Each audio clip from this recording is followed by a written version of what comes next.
নমস্কার, যুক্তি তর্ক সঙ্গে অর্কই আপনাদের স্বাগত। আপনাদের সঙ্গে আমি অর্কপ্রভ সরকার। রবিবার রাতেই ঘটনাটা ঘটেছে। কলকাতা পুরসভার 134 নম্বর ওয়ার্ডে একটি 3 ফুট চওড়া রাস্তায় বেআইনিভাবে নির্মিত হচ্ছিল একটি 6 তলা বাড়ি হুড়মুড়িয়ে ভেঙে পড়ে বস্তির উপরে। 2 জন মৃত। এই প্রতিবেদন যখন রেকর্ড করছি সেই সময় পর্যন্ত কয়েকজন গুরুতর আহত, কয়েকজন সংজ্ঞাহীন, তার মধ্যে 2টি বাচ্চা ছেলেও আছে। এই প্রতিবেদন যখন আপনারা দেখবেন তখন হয়তো লেটেস্ট আপডেট আপনারা পেয়ে যাবেন।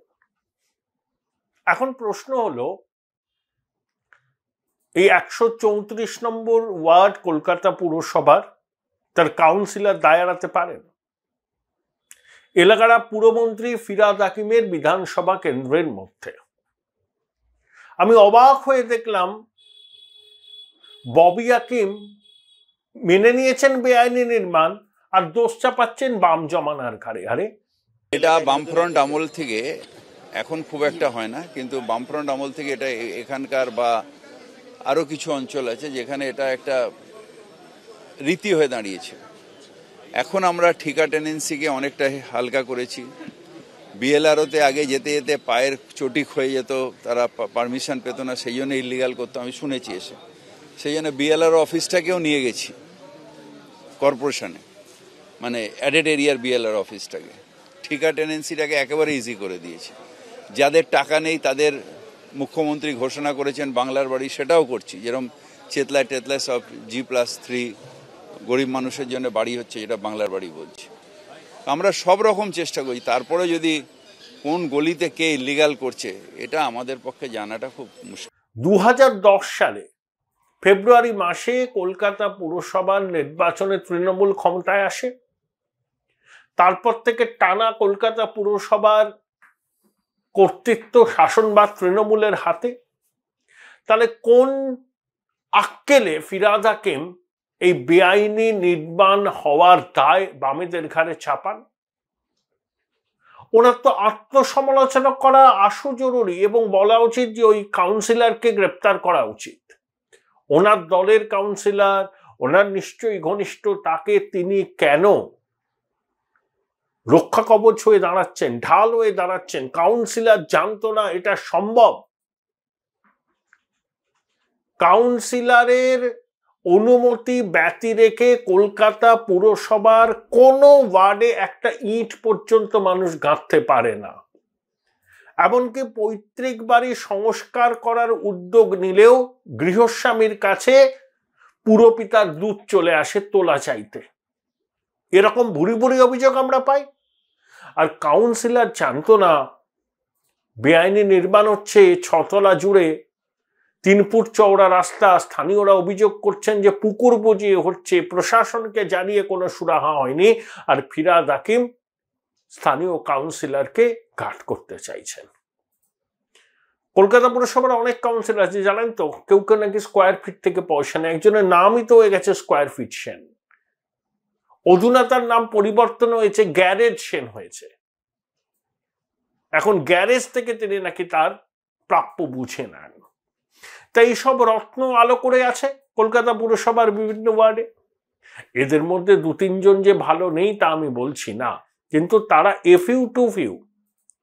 আর কাউন্সিলর জানতো না বেআইনি নির্মাণ হচ্ছে, 6 তলা বাড়ি হচ্ছে, 3 ফুট চওড়া যেখানে রাস্তা, পুকুর বুঝিয়ে হচ্ছে, স্থানীয় মানুষদের অভিযোগে কেউ কর্ণপাত করেনি। তাহলে প্রশাসন কর্ণপাত করেনি কেন? একটাই কারণ, যে ঠিক ঠিক জায়গায় সেই প্রমোটার পুজোটা দিয়ে দিয়েছিল এবং সবাই চোখ বন্ধ করেছিল। আজকে একটা ঘটনা ঘটার পরে সব ঘুম ভেঙেছে। আমি মাননীয় ফিরহাদ হাকিমকে বলবো, আপনি কি শাক দিয়ে মাছ ডাকছেন? ওই কাউন্সিলর যদি না জানে সেটা তার অন্যায়, সেটা তার অপরাধ, তার পুরপিতা হওয়ার যোগ্যতা নেই। আর এটা আমাদের বিশ্বাস করতে হবে, ওই পুরো প্রতিনিধি জানতেন না ওই ঘিঞ্জি অঞ্চলে বেআইনি ছতলা নির্মাণ হচ্ছে? তিনি সব জেনেও চোখ বুজেছিলেন। কেন ছিলেন? পুজোর ফুল নৈবেদ্য তার কাছে পৌঁছে গিয়েছে, আরো সংশ্লিষ্ট সবার কাছে পৌঁছে গেছে, একেবারে নিচ থেকে উপর পর্যন্ত এই নৈবেদ্য পৌঁছে যায়। অস্বীকার করে কোনো লাভ নেই ফিরাজ সাহেব, এটা বাস্তব। আপনার বিল্ডিং বিভাগ কি করছিল? আপনি টক টু মেয়র করেন না? জনগণ অভিযোগ জানাতে পারে, আপনি আধিকারিকদের বলেন ব্যবস্থা নিতে। আবার এমনও শোনা গেছে মেয়রকে অভিযোগ জানানোয় সেই সহনাগরিক দুষ্কৃতীদের নিশানা হয়েছেন। তা আপনার বিল্ডিং বিভাগ কি করছিল? একাধটা নয়, এরকম অনেক বেআইনি নির্মাণ আছে। ওই অঞ্চলগুলো ঘিঞ্জি, ঘনবসতিপূর্ণ বস্তি আছে, তার মধ্যে বহুতল হচ্ছে, ফাঁকা প্লট পেলেই স্ট্যান্ডালোন বিল্ডিং তৈরি করে দিচ্ছে প্রমোটাররা, আইন কানুনকে বৃদ্ধাঙ্গুষ্ঠ দেখিয়ে। এগুলো আমরা দেখতে অভ্যস্ত। আজকের ঘটনাটা ঘটার পরে অনেকের ঘুম ভেঙেছে, কিন্তু কলকাতায় অনেক এরকম বেআইনি নির্মাণ হচ্ছে। পূর্ব কলকাতায় যান, রামসার সাইট, সেখানে গোডাউন পর্যন্ত তৈরি হয়েছে সমস্ত নিয়ম কানুনকে বৃদ্ধাঙ্গুষ্ঠ দেখিয়ে। ইস্ট কলকাতা ওয়েটল্যান্ড কনজারভেশন কেউ মানে না। আপনি পরিবেশ দপ্তরে যান, পরিবেশ দপ্তর কিচ্ছু বলবে না, চুপ করে থাকবে, প্রভাবশালী। মানে কলকাতা শহর এবং রাজ্য এত প্রভাবশালীতে ভরে গেছে না, সাধারণ মানুষের সুরাহা পাওয়ার জায়গাটা ক্রমশ কমছে। একমাত্র আশ্রয়স্থল হচ্ছে আদালত।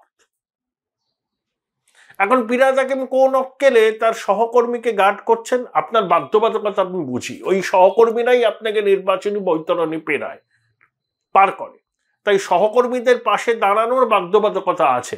কিন্তু এভাবে শাক দিয়ে মাছ ঢাকার চেষ্টা করবেন না। আপনি যে চেয়ারে বসেছেন সেই চেয়ারে একসময় নেতাজি, চিত্তরঞ্জন দাস প্রমুখ বসেছিলেন।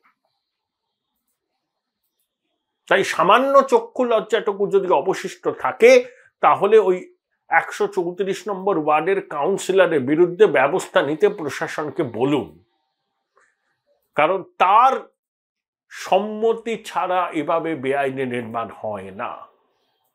কলকাতা প্রত্যেকটা ওয়ার্ডে এরকম ঘটনা আছে। তৃণমূল নেতারা কি করবে? প্রতি স্কোয়ার ফিটে তো তারা পয়সা নেয়। তো প্রতি স্কোয়ার ফিটে যদি আপনি টাকা নেন, আপনার মেরুদণ্ডে জোর থাকবে এর বিরুদ্ধে প্রতিবাদ করার। আজকে ভাঙছে, 30 বছর পর আরও প্রচুর বাড়ি ভাঙবে। এখন একটা দুটো করে ভাঙছে। আপনি উত্তর কলকাতা যান, দক্ষিণ কলকাতা যান, চেতলাতে যান, কোথায় যাবেন? কোন জায়গা নেই যেখানে স্কোয়ার ফিটে কাউন্সিলররা টাকা নেয়নি? প্রত্যেক কাউন্সিলরকে স্কোয়ার ফিট কাউন্সিলর বলা হয়। এক একজন কাউন্সিলরের সম্পত্তি দেখলে মাথা খারাপ হয়ে যাবে। আজকে দেখলাম দমকল মন্ত্রী ওখানে গেছেন, ভালো করেছেন, গেছেন, উনি যান। তা উনি যে পুরসভার ভাইস চেয়ারম্যান ছিলেন, সেখানে 3 তলা বাড়িকে 5 তলা করা হয়েছে, এরকম বুড়ি বুড়ি বুড়ি বুড়ি অভিযোগ আছে। পাঁচুড়ায় করতে দিচ্ছিলেন না, মাননীয়ার কাছে ভদ্রলোক অভিযোগ জানান, তারপরে পাঁচুড়ায়কে হাত থেকে ওই বিষয়টা চলে আসে। Join Indian Institute of Hotel Management now. Right choice, right decision. Rajarhat Gopalpur পুরসভা ছিল এক সময়, যার সর্বাধিনায়ক ছিলেন তাপস চ্যাটার্জি জিম্বো। সরু সরু রাস্তা, 3 তলা বাড়ির স্যাংশন, স্পিড মানি দিয়ে সেটা 5 তলা হয়ে গেছে। বুড়ি বুড়ি বুড়ি অভিযোগ কোথায় নেই।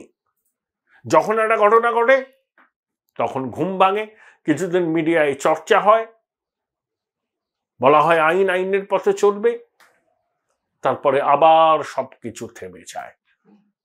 যে মহিলা মারা গেছেন ঝুপড়ির বাসিন্দা, নিম্নবিত্ত পরিবারে, আরে তাদের তো চরম ক্ষতিটা হলো। তাদের পরিবারে 2 ছেলে গুরুতরভাবে জখম, বাচ্চা ছেলে। আপনি ক্ষতিপূরণ দিলেন, বড় বড় কথা বললেন, দুঃখজনক ঘটনা বললেন, তাতেই সবকিছু হয়ে গেল? না, হলো না এই কারণেই যে সদিচ্ছার অভাব। মেয়রের সদিচ্ছা থাকলেও আধিকারিকরা কথা শোনে না, কাউন্সিলররা কথা শোনে না। কাউন্সিলররা মনে করে মেয়র বললে আমি শুনবো কেন, আমি তো আরো অনেক বড় প্রভাবশালীর কাছে নৌকাটা বেঁধেছি, সেই প্রভাবশালীর মদত আমার কাছে থাকলে মেয়র বললে আমার কি এসে গেল? উল্টে আমি মেয়রকেই আঙুল তুলে কথা বলবো, চোখে চোখ রেখে কথা বলবো, শুনবো না। কারণ মেয়রের থেকেও বড় প্রভাবশালীর হাত আমার মাথায় আছে। ফিরহাদ হাকিম মেয়র হতে পারেন, তার দলের প্রতিটি কাউন্সিলর তাকে নেতা বলে কি মানেন? আমি একজনের কথা জানি উত্তর কলকাতার, যিনি আবার পেশায় আইনজীবী।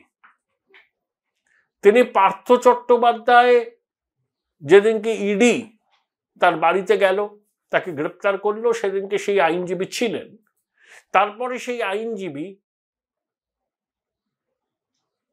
এক মস্ত প্রভাবশালীর ঘনিষ্ঠ একজনের কাছ থেকে ফোন পান, কার্যত হুমকির সুরে সেই আইনজীবীকে প্রভাবশালী ঘনিষ্ঠ বলেন, কেন তুমি পার্থর আইনজীবী হিসাবে গেছো? এরকম করলে তোমার বড় চেয়ারম্যান পদে থাকা যাবে না। তাকে শেষ পর্যন্ত রক্ষা করেন মেয়র। তিনি মেয়রের অত্যন্ত ঘনিষ্ঠ, কিন্তু মেয়র হয়তো 5-10 জনকে রক্ষা করতে পারেন, তার সঙ্গে আছেন, কিন্তু বহু কাউন্সিলর আছেন যারা মেয়রের কথা শোনেন না। সামনাসামনি ভদ্রতা করেন, সৌজন্য করেন, মেয়রের অফিসে বসেন, কিন্তু তাদের টিকি বাঁধা আছে অন্য প্রভাবশালীর কাছে, যে প্রভাবশালী চান না যে ফিরহাদ হাকিম কলকাতার মেয়র থাকুন।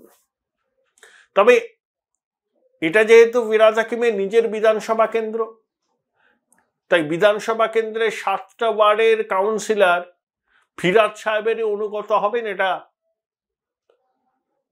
ধরে নেওয়া যায়। এটাকে বিশ্বাস করতে হবে, এটাকে অবিশ্বাস করার কোনো জায়গা নেই। সেক্ষেত্রে ফিরহাদ সাহেব কেন তার সতীর্থকে বাঁচাচ্ছেন, সাফাই দিচ্ছেন, অনুমেয়। কিন্তু এটুকু সাধারণ মানুষকে অত বোকা ভাববেন না ববিরা, যে তারা কিছু বোঝে না। কাউন্সিলর ধোয়া তুলসী পাতা, কাউন্সিলর কিছু জানতো না, তার অজ্ঞাত সারে 6তলা বাড়ি হচ্ছে, 3 ফুট চওড়া রাস্তায় পুকুর বুঝিয়ে বাড়ি হচ্ছে, স্থানীয় মানুষের যার পর নাই অভিযোগ, সেই অভিযোগের কর্ণপাত কেউ করছে না। আর ফিরহাদ হাকিম কাউন্সিলরকে সার্টিফিকেট দিচ্ছেন, ও কিছু জানতো না, যা হয়েছে বাম আমলে। আপনারা সরকার এসছে 2011, কলকাতা পুরসভায় আপনারা ক্ষমতায় আছেন 2010 থেকে, আর কতদিন বাম আমল এই ফাটা রেকর্ড বাজিয়ে পশ্চিমবঙ্গ কলকাতার মানুষকে বুদ্ধু বানাবার চেষ্টা করবেন?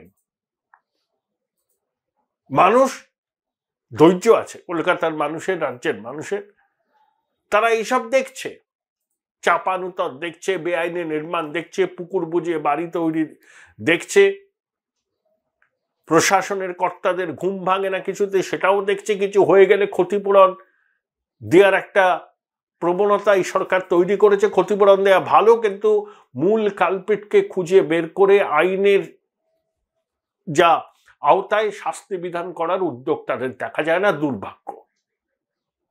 তাই ফিরহাদ হাকিম যতই শাক দিয়ে মাছ ডাকুন, যতই তার দলীয় কাউন্সিলরকে পাশে থাকার বার্তা দিন না কেন, কলকাতার মানুষ, রাজ্যের মানুষকে এত বোকা ভাববেন না ফিরহাদ সাহেব। সবাই চোখে ঠুলি পড়ে আছে, কেউ কিছু দেখছে না, এটা নয়। কলকাতা পুরসভার বিভিন্ন ওয়ার্ডের পুরপিতারা কি কাণ্ড কারখানা করে বেড়ান সেটা মানুষ জানেন, এবং সেই জন্যই কাউন্সিলরের টিকিট পাওয়ার জন্য শাসক দলের মধ্যে কি ধরনের টানাপোড়েন চলে সেটা আমরা জানি। মধু ভাণ্ড তো কাউন্সিলর হওয়াতেই লুকিয়ে রয়েছে, বিধায়ক সাংসদ হয়ে কি হবে? কাউন্সিলর হলেই অনেকে বলেন 5-10 পুরুষের সংস্থান হয়ে যাবে। তাই কাউন্সিলর জানতো না 6তলা বাড়ি তৈরি হলো বিনা অনুমতিতে, এইসব কথা মানুষ বিশ্বাস করবে না। আপনি বলছেন বলতে হয় বলে বাধ্যবাধকতা বুঝি, কিন্তু আপনার যদি সৎ সাহস থাকে তাহলে বলুন যে কাউন্সিলর জানতো, তার অনুমতি ছাড়া প্রমোটারের সাহস হতো না এভাবে বেআইনি নির্মাণ করতে, যেখানে স্থানীয় মানুষ প্রতিবাদ করছিল। বুকে হাত রেখে সৎভাবে এই কথাটা সহনাগরিকদের কাছে স্বীকার করুন। তাহলে আপনার নিজের মর্যাদা বাড়বে, আপনি চেয়ারের প্রতি জাস্টিস করতে পারবেন। তা না করে আপনি যদি আপনার দলীয় সতীর্থের পাশে দাঁড়ান, একেবারে চোখ বন্ধ করে রেখে সার্টিফিকেট দেন, আর সব দায় বাম জমানার ঘাড়ে চাপান, লোকে শুধু হাসবে এবং গণতান্ত্রিক পদ্ধতিতে এই অনাচারের প্রতিবাদ করবে। খুব শীঘ্রই হবে। জানেন তো, অন্ধ হলে প্রলয় কিন্তু বন্ধ থাকে না।